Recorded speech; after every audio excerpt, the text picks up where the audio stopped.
it was frustrating. I was losing confidence. I was losing hope. Like all my friends and all my roommates were finding a boy and dating and starting to get married, starting to pop out babies, and I'm over here like, cool. What do I do?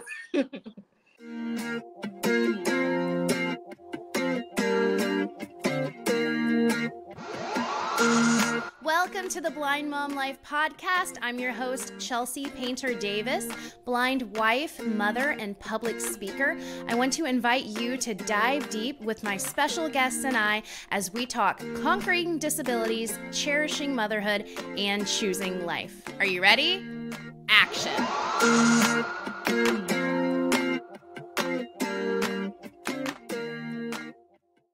Happy Valentine's Day and welcome back to the podcast. So in honor of this beautiful, wonderful, awful, tragic holiday, we will be talking romantic comedy.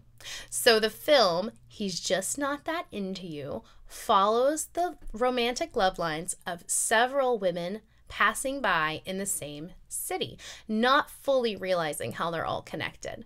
But the story thread that I latched onto the most was Gigi's. So she's this girl who's grown up a little romantically unaware, like all of us, and is constantly wondering after a date, does he like me? Is he just not that into me? I don't really know what to do. I'm so confused. Maybe I should call. Maybe I shouldn't call. Did he call me? Did someone accidentally delete my message? Should I check my email? Maybe he wrote me in the actual mail, and just never really knowing what to do. After all of her woes are spilled out to an acquaintance, he decides to help her find love. But it's still difficult. She doesn't know what to do. Why is he helping me? Maybe he loves me. Maybe he doesn't, and I'm just a freak. It's so hard and it's so relatable. I remember when I was in high school being 15 years old and genuinely believing no one could ever love me. Because no one ever had. I was 15. I hadn't had a boyfriend. No one had ever even indicated any interest in me before. Surely this meant I was a freak. I mean, in my own view of myself, I wasn't pretty. I was awful at best, and I wasn't always nice all the time, and I was quite obnoxious and rude a lot of the time, and I was very bad in first impressions, and I would always talk and talk and talk, and no one seemed to get me, especially boys. So why would anyone love me? It sounds silly now, especially knowing that what I didn't know at the time was I had already met my future husband, and he already liked me, but I didn't know that. So that night, I cried until I fell asleep, because I genuinely believed I would be forever alone, because who could ever love me? And this is such a common theme with women, and I bet with men too, where we think that there's something wrong with us because we don't understand the relationships that we want to be in. Once my husband finally started texting me, I was so confused. I was like, wait, why is he texting me? Does he like me? Does he text everybody? He sent me good morning, but I don't know. He kind of also just sends texts to people.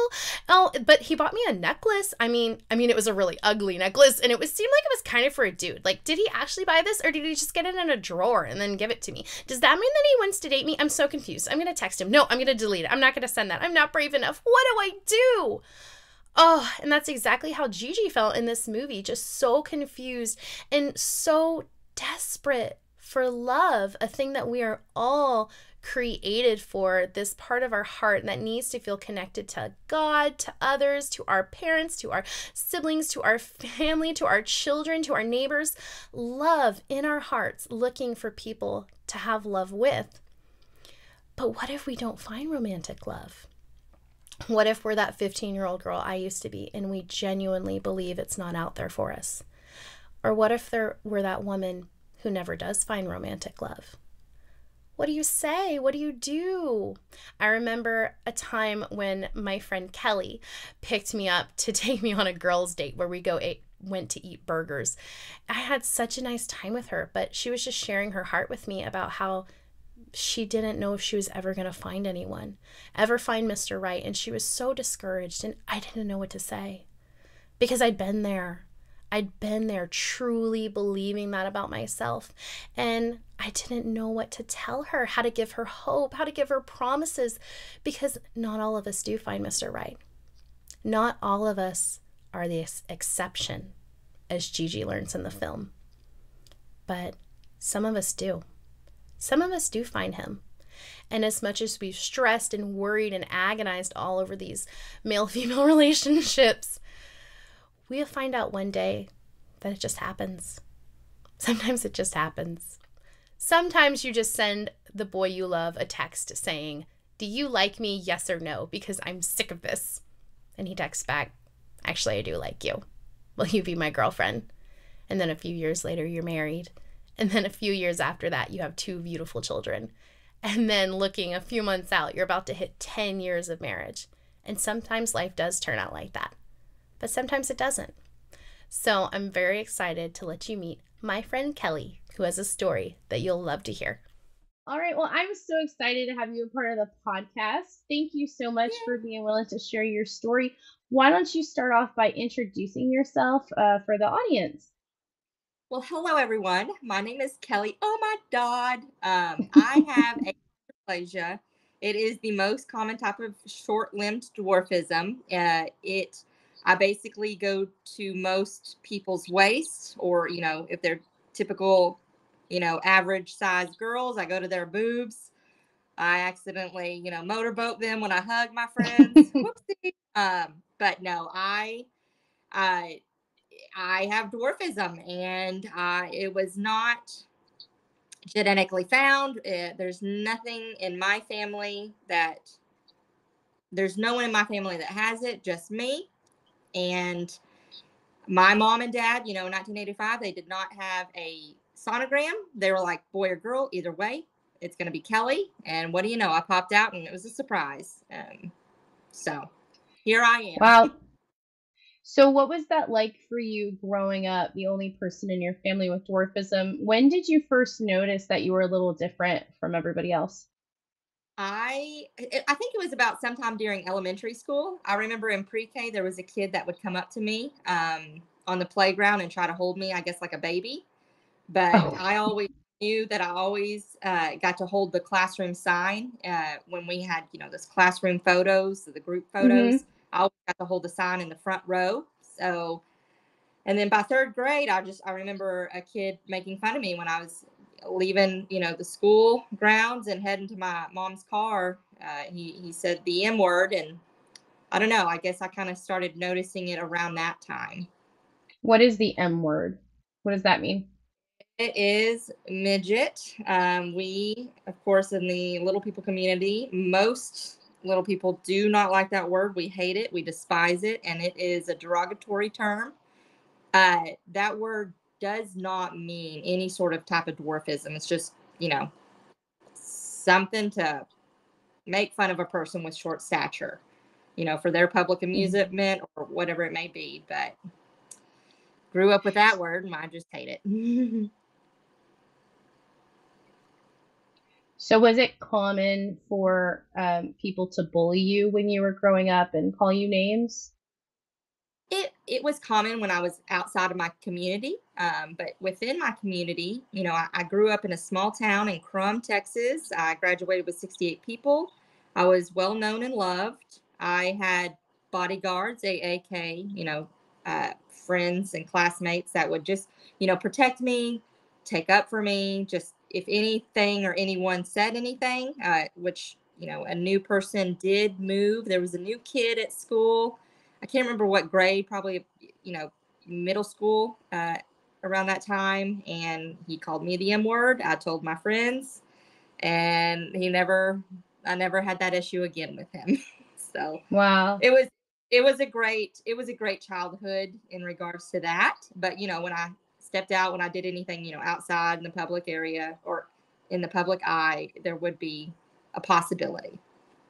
So what kind of physical issues or challenges does having dwarfism cause? Like obviously being shorter than other people, you'd have trouble accessing things that taller people are just used to getting on the regular. But does it cause any other health challenges?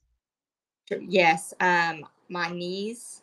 I'm 4 foot 1.5. I gained an inch and a half come, in my junior year of high school, just because I had bone straightening surgery, and that was just due to the fact that there was bowedness in my legs, and Mm-hmm. there was pressure on my knees, and every time I walked, it was just basically grinding. So I Oh, had wow.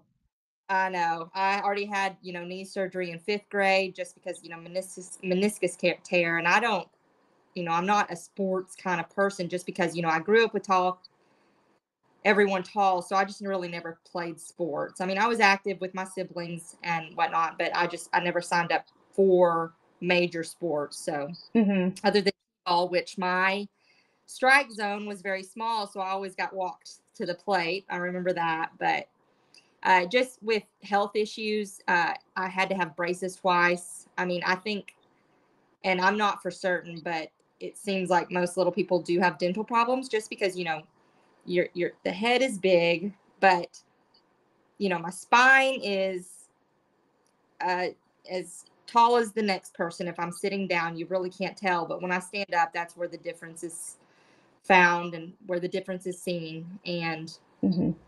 I have, lower back problems, intestinal problems, and I could have had worse though. I mean, I did have, uh, what are those called? Earplugs when I was a kid. Oh man, where they put something in your ear. I can't remember because I always had ear issues. Is it But I like did have, tubes? yes, ear tubes. Okay, those are yeah. those are them. I didn't have crazy drastic, I didn't have surgeries, such for my back or anything like that. Um, but are some that could have water in the brain, and they have to have a shunt that drains into their stomach. It's just extra fluid on the brain. I never Right. had that. So it's just, I mean, I was pretty healthy growing up. I didn't really have many problems, just, dental work and some leg surgeries, but as I get older and my metabolism slows down, I definitely have to take extra precaution because an extra 10 pounds on a little person is like 50. It's just our Oh, joints can't take. really? Yes, our Wow. joints can't fit. And mobility. I don't run marathons or anything like that, so I just have to adjust and oh, adjust how I work out and adapt to whatever I can use at the gym. So you mentioned bone straightening surgery. What does that mean exactly? But way back when, I guess it was the Russians who figured out when a bone breaks, new bone forms. So what they did was basically kind of manipulate bones. So Mm-hmm. when I was, a sophomore, they were like, Kelly, we'll give you a year to think about it. I could either, choose straightening or choose lengthening, which lengthening is a longer process. I could gain 3 inches to a foot in Oh, height, wow. but there medical possible medical issues such as a drop foot from nerves, pin infections. I would still have the dwarfism look, the look of a little person because you really can't adjust your face, which Okay. the nose and the our larger forehead, and then our fingers too could also be smaller than most. So you can't change everything on the little person body, but they figured out if you could tweak your arms and legs, and you would have to open the pins every day. There were pins that were sticking into your bones that went outside of your body onto, I call them halos. They're just like metal rings around it, and they were Oh, attached wow. that were inside the bone. So those I would have to like turn those knobs. I call them knobs every day. It would open a millimeter of bone. Like my bone was broken, and so it opened it up a millimeter a day. And so after a month and a half, they were like, okay, I straightened out my bones enough to where it pleased the doctors, and they secured those metal gadgets to where, I mean, I had to walk on my bones though in order to stimulate new bone growth. It Mm-hmm. was very cool. But it lasted for me 3 months, and I did both legs at the same time. So that was kind of unheard of. And they're like, we knew you wouldn't come back for the other leg. I'm like, absolutely not. That um, sounds so incredibly uh, painful.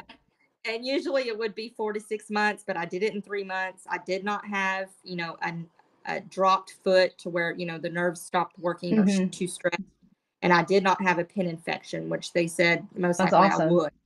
Absolutely not. So, Yeah, but I that got sounds through. like that would be really No, risky with something external poking inside your body for 3 months. It makes sense yes. that a lot of people would get infections. Yes. I clean those suckers every day with whatever solution they give me. And I'm like, I'm not doing it. I'm not going to get that pin infection. I mean, I had, determination and grit, but it was Mm-hmm. very painful. And I know my friends can attest to that. But we got through. And so I gained 1.5 inches. So I'm now 4'1.5". But Mm-hmm. I didn't need the lengthening. I liked myself the way I was. I just Right. needed it to straighten up my legs in order to take pressure off my knees. Yeah, that makes a lot of sense. So with all these health challenges, like just a woman to woman question, does this make it, would having dwarfism make it difficult to carry and deliver children? Because you mentioned back That's issues, intestinal Yeah, issues. yes, that's going to be new and interesting. Since I did not grow up in the little people, the little person community, LPA, Mm-hmm. uh, I didn't really see many little people that are pregnant, but I know that we can have them. I do have friends that have kids. They were dwarfed, and they can either, have a dwarf baby or have an average sized baby. Mm-hmm. It's in the cards kind of thing. But as for me and possible complications, there could be complications.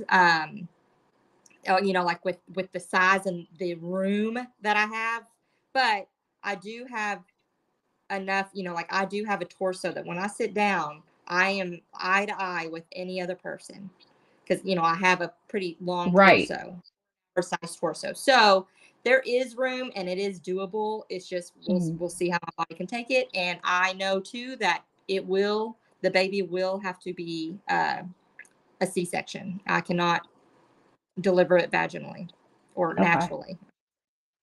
Wow, that's a lot on your plate. With just yeah, like No, often like people have medical complications that go with the disability, but that's a lot, Kelly. yes, and it also depends on what kind of if I do marry a little person, that baby could inherit both of our genes, and therefore it would be a double dominant, and it usually does not survive outside of birth or Oh outside of, wow. and or That's it could inherit one of our genes, so it will be a little person, mhm. or it could inherit our recessive gene, which I only have. I mean, I have a tall gene.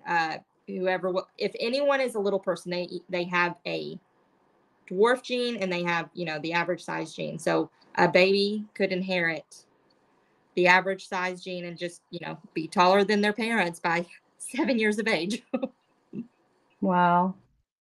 So what was that like trying to growing up with dwarfism and then transitioning to try to date as you got older? You said people were making fun of you by the third grade. Did that alleviate when you became a teenager and started looking for like romantic attention, or was that still a problem the way people were judging you?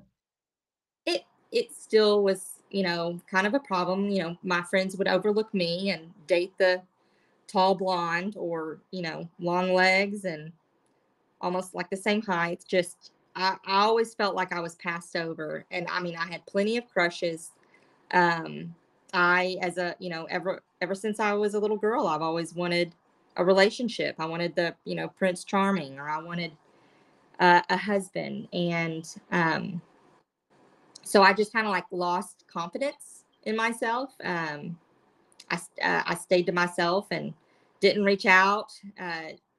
Or didn't like make that first move or anything. I always thought he'll come to me, and Hmm. years would pass. Grades would pass. Like I was in high school, thought I would have a high school sweetheart.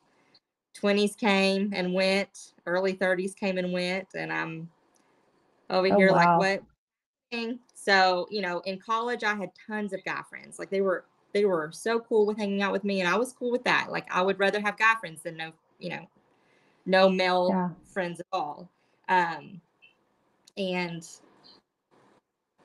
sorry, I'm looking. So It was tough. It was frustrating. I was losing confidence. I was losing hope. Like all my friends and all my roommates were finding a boy and dating and starting to get married, starting to pop out babies, and I'm over here like, cool. What do I do?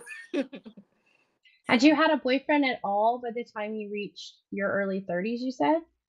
Well, I did have a boyfriend first through sixth grade. We were Mhm. it. Hey, Chris. It did not work out. And we didn't know. I mean, we didn't know. We were just so nervous and barely had held hands. But we saw each other during the school year, and we were like, "Yes, Chris and Kelly." But then, I mean, afterwards, it didn't work out. And Mhm. he went on to live his life. I mean, good for him. And I'm just over here like, okay. So in my 20s, nothing happened. 30s, nothing really happened. And I didn't want to put myself out there because I too know, I learned through the years that I am a fetish to some people. Um, What do you and mean by that? oh, the men just, there's a, there is a fetish, I guess. I mean, it could be with anything or anyone, whether it be, Mhm. Asian or little or just something different. And the man is attracted to that. But, not for the right reasons, not to like, oh, I want to pursue you and I want to pursue your heart and I want to have a relationship with you. No, it's just, let me get in your pants. And I'm like, Oh, no, wow. you. So I mean, I was just way too nervous. Online dating was starting to become a thing, and I did Mhm. not want to put myself out there. I didn't want to be disappointed. I didn't want to be made fun of. I just didn't know what would happen. So for years, Yeah. I did not do that. But about, 2019, I started dipping my toe in the online dating. I had a couple of dates, and then the biggest quarantine of all came. So, I wasn't worried about that. And so I laid low and didn't date really anyone around 2020. But then, it's just started hanging out with friends again and Mhm. branched out the dating thing again. And it just kind of snowballed from there. It wasn't really that good. And the guys just weren't really wanting relationships. I got my first kiss at 35, but he didn't last after that, soon after that. And so, 30, it was rough. The past few years I've been in depression. I've been down and just angry with God and upset, bitter, cynical, like how dare it not happen to me? It's just not fair kind of Yeah. thing. A lot of came out, but I was just angry with God. I'm like, you made me this way. You created me, and within my heart that I've always want to have a relationship. And you said that you give the desires of our heart. And so it was just a wrestling with God for the past few years. And I I bet. also stand on the promise of God that, there is nothing in the Bible that says you are promised marriage. People would say that. I'm like, no, I'm not promised marriage. No one is. I mean, yes, Mhm. relationships from Genesis to Revelation, he is all for a relationship, just like Christ and the church. But there is nowhere in the Bible where I could stand on a promise of, you promise me I will be married. So that was kind of rough too. I'm like, dang, I could be single for the rest of my Yeah. life, and I, Lord, but Mhm. it was rough. Like, that was the desire of my heart. I was mid 30s, and nothing was coming around. And my body was screaming, excuse me, you're supposed to be making babies right now. I'm like, well, I can't. uh, no one's around here. So it was a rough time. But yes, depression, um cynicism, resentment, just Mhm. all the things. I then, I started to go into therapy just because, I was angry. Yeah. And not with that, but just, I kind of, through some childhood trauma, I've learned that it's like, wow, so I act like this because of this. I thought always there was always something wrong with me. Like, why doesn't a boy look at me and say, yes, I want to pursue you? Mhm. So, but So, had you ever tried to get involved in the little people community? You said you grew up pretty much in isolation with the only person in your family having dwarfism. Did you ever try to find other people that had a similar health challenge as you? Well, I was never attracted to the little person because I grew up in a tall community, Hmm. and back then when I was a child, they were like, look, there is like there is a place that y'all could go to, and she see other people like her, and mom and dad were like, I don't know what to do. And so they asked me, and I was like, nah. And so we just never went. But I was 17 years old. And my sister, my best friend, Lacey, and my parents and I went to the first regional.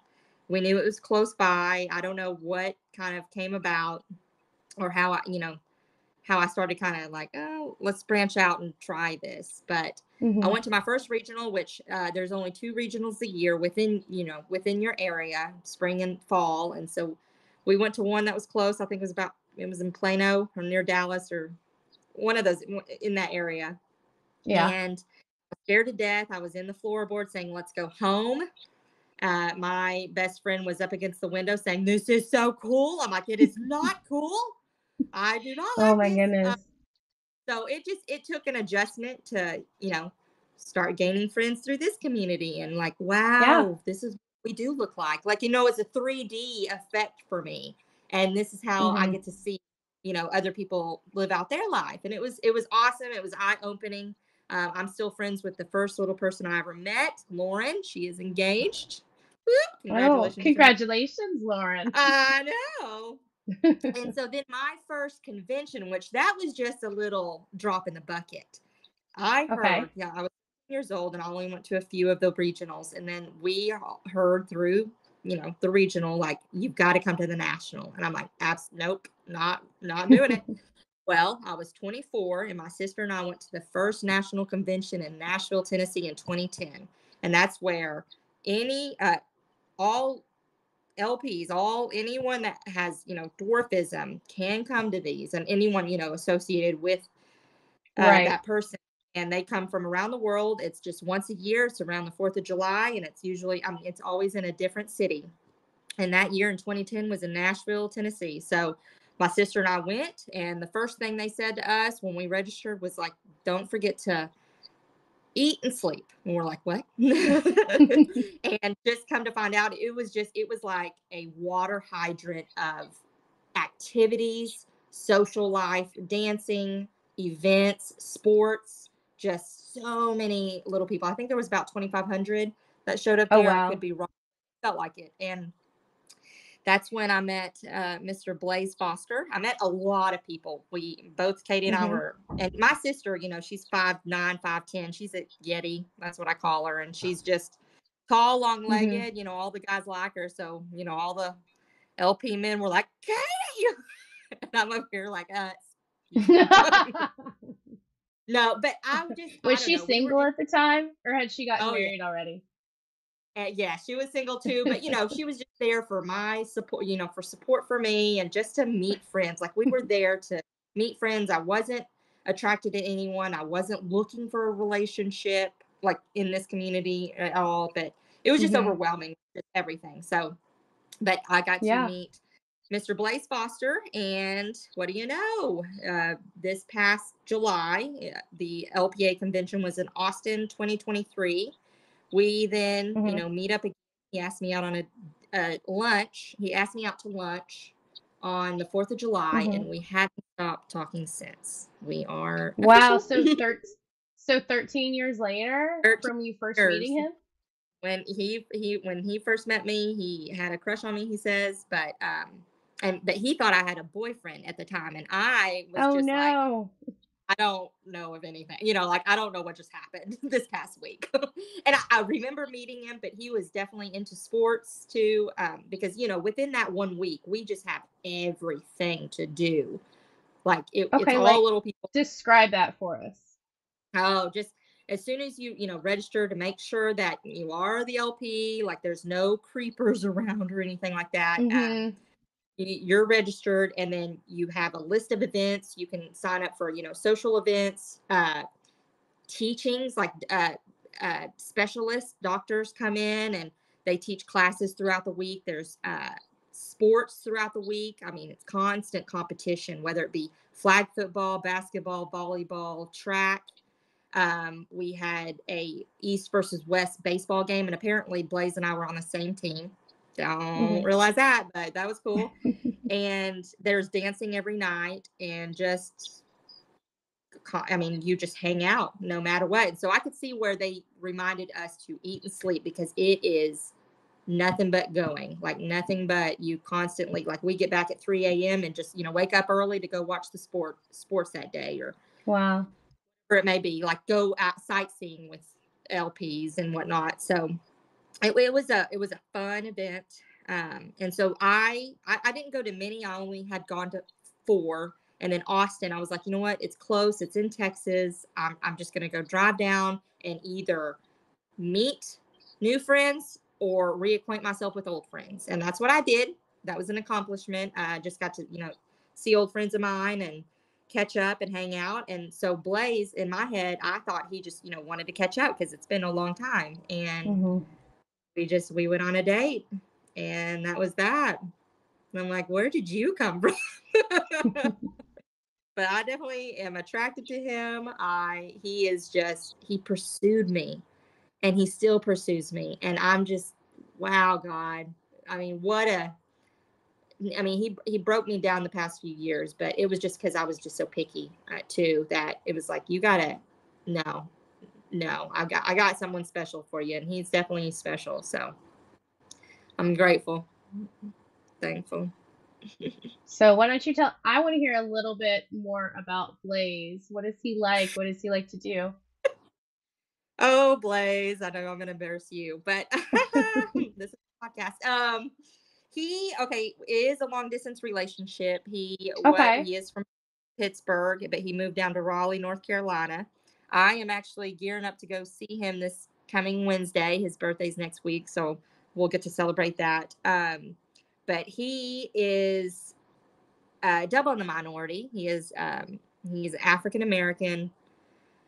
He's a little taller than me. I think he's about 4'5". Sorry, Blaze, if I get an inch off. But he is into sports. And through the convention, he played sports. And then through that, he is now a Paralympian. He wow. has gone to Mexico. He's gone to Russia. He's gone to multiple places to compete for the Paralympics for the USA. And he's gearing up to possibly go to Cancun soon. Dates are going to come out. We'll see what happens. But he bench presses for the team, and he does pretty well for himself. My family is amazed. Which, by the way, my family has met him, and his family has met me, and all systems go. We all love each other. That's so great. I know it's amazing. We're very grateful and blessed for our friends and family that have supported us through this, and that they knew and they know our hearts, and they've known how long that we've longed for this. And he fits right in. But he is a sports guy. He loves football and loves to play. He is a go-getter, and I'm excited to watch him compete. I am trying to work out, take care of my body. Just for me personally, I want to take care of my body because, we've got to. It's detrimental. But he's an encourager, and he's a great encouragement to me. He just wants to see me happy and see me healthy. It's fun to watch him. I mean, he does all sorts of things. He's got a CrossFit competition come September. He just came from one last year. It's just, he's fun. He's a sweetheart of a man. And I'm very grateful that it did not work out with anyone else with him, because he is quite the catch. Wow. I'm curious, and I'm sure my visually impaired audience members are curious. On a scale of 1 to 10, how cute is this man? He sounds like a hunk. When you think of a Greek god, think of him. Oh, wow, Kelly. He's got the 6-pack abs. I'm pretty sure he doesn't have an ounce of fat on his body. He's well built. and he's very athletic, very outgoing. I mean, he's basically my black stallion.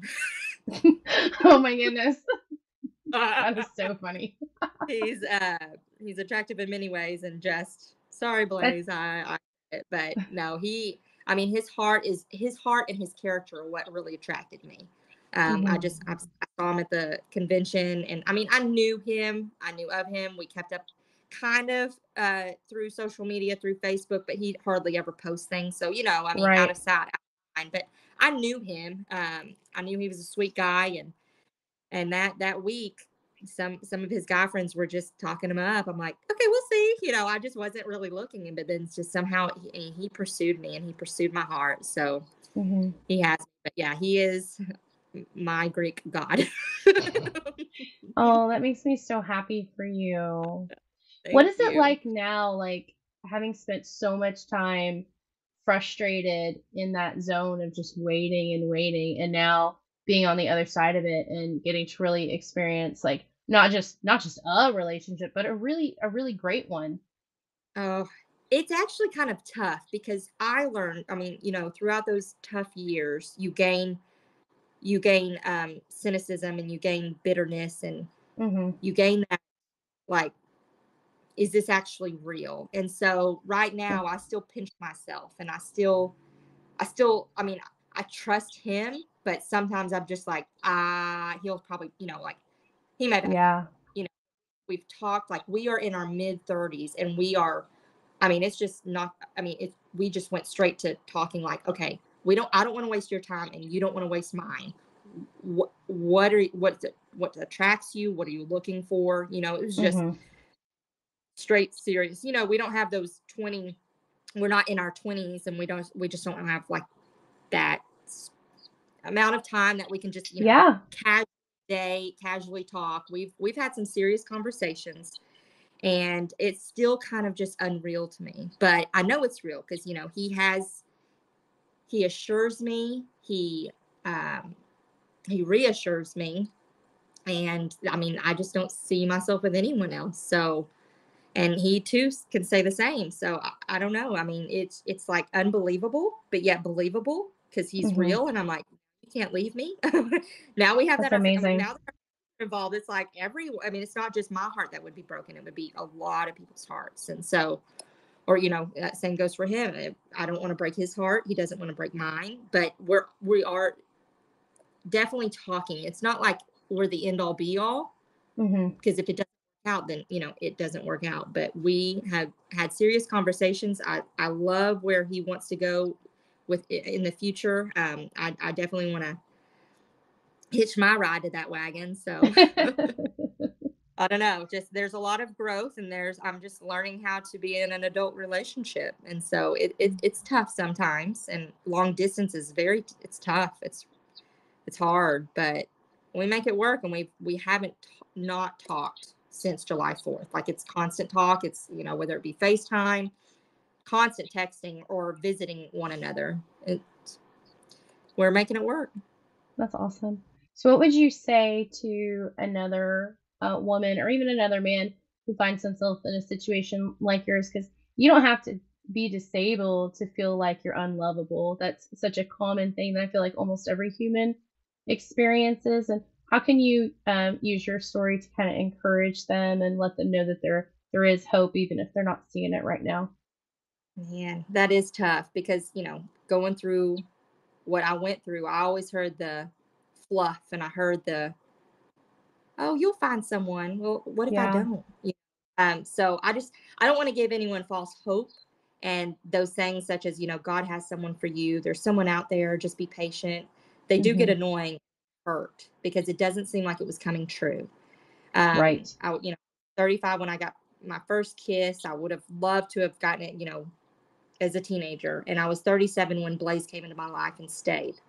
It was a rough road, especially when you're in your 30s, when everyone's kind of moving on without you. You're lonely, and they're finding love and making babies, just as easy as that. So I Yeah. would just say, just keep going, work on yourself, fill those lonely days with good things, such as, like, whether it be volunteering or volunteering for the church or traveling. I got addicted to traveling. I Oh, branched really? out because I wasn't really confident, and I was like, you know what, I feel stagnant right now, and I just went to California for a weekend, and that's kind of what started. Like, I had to learn to live alone, and I had to learn to be alone because I always had roommates, but I was like, you know Mm-hmm. what, it's not always going to be me and roommates for the rest of my life, so I have to learn to do this by myself, 4 foot out there, just learning confidence because I'm not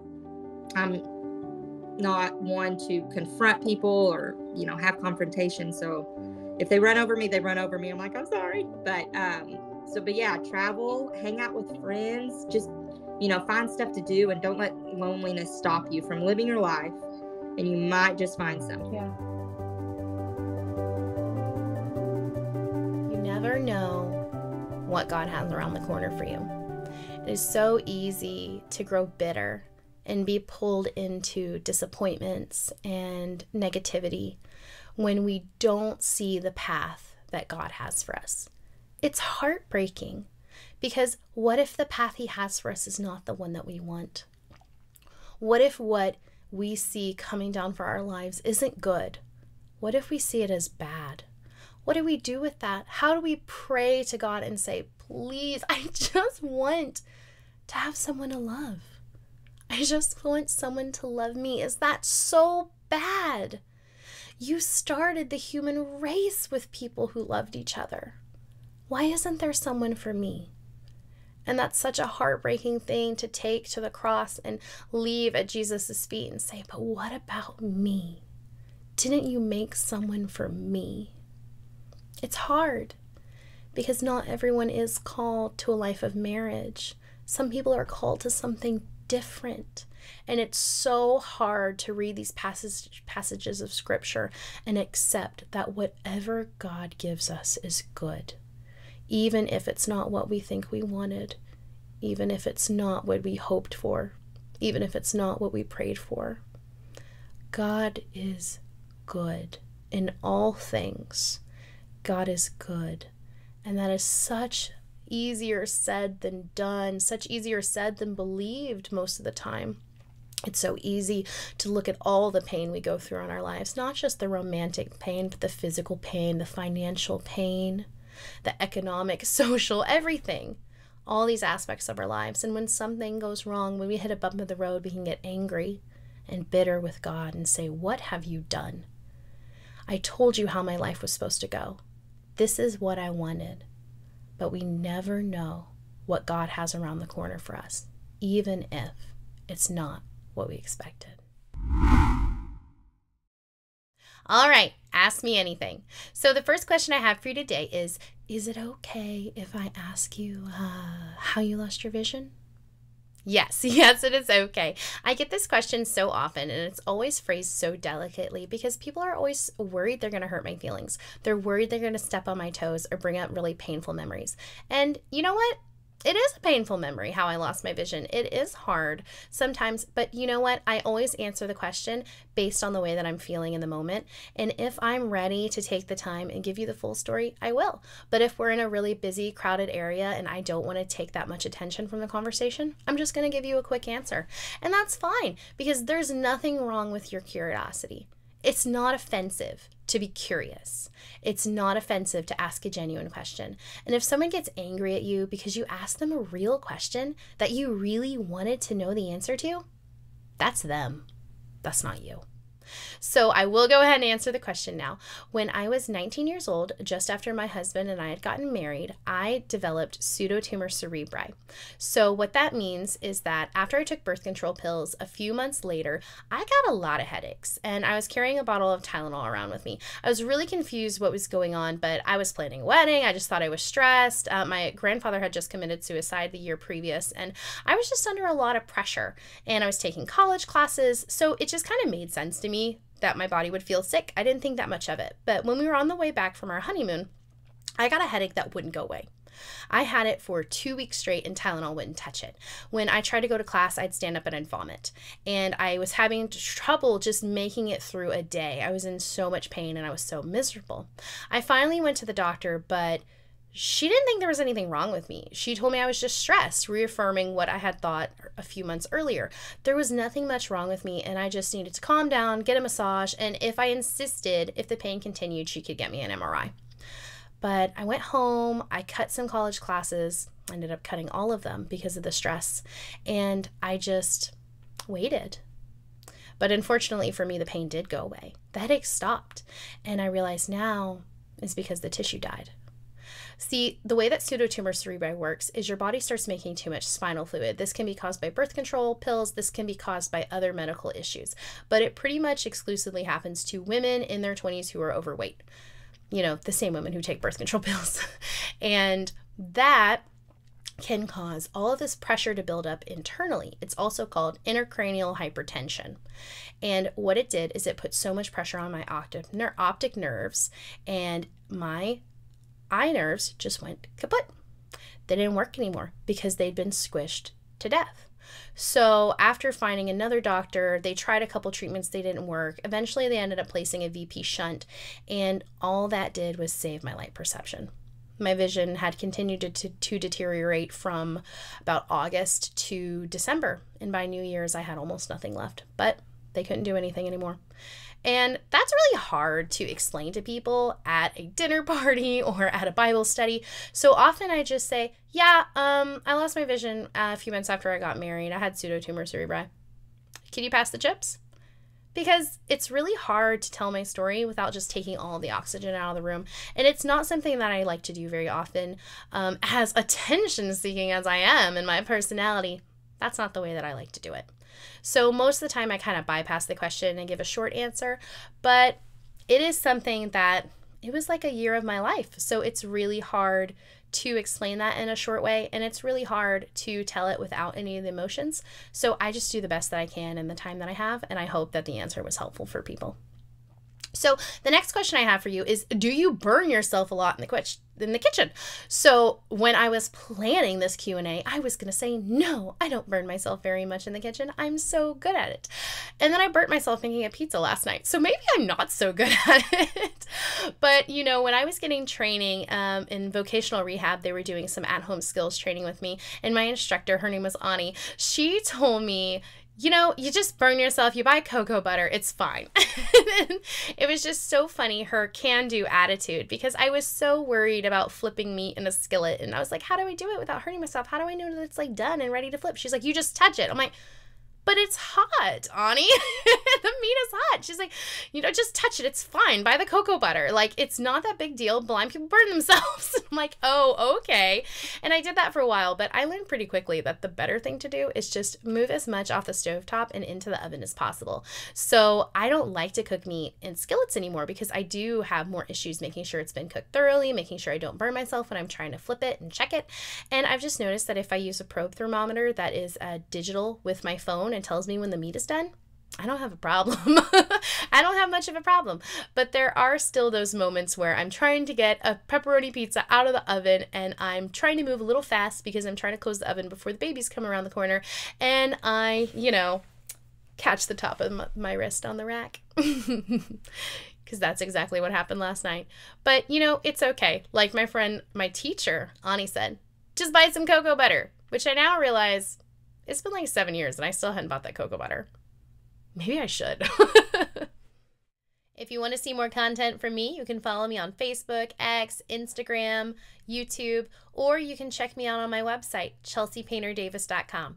That is a great place to sign up for my newsletter or to recommend a friend to the podcast. Do you know someone with an inspiring story? I would love to hear it.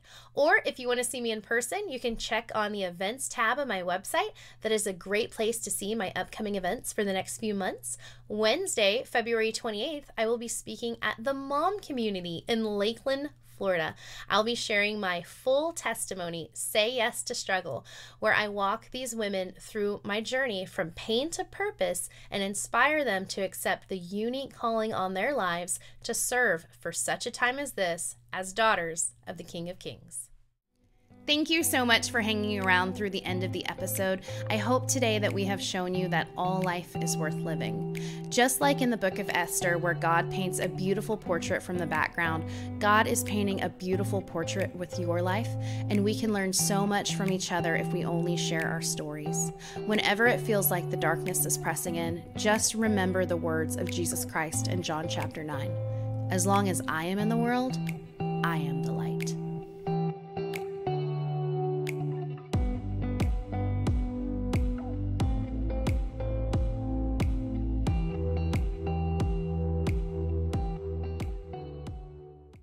Now that we're into the part that's not going to get recorded, when are we getting a ring?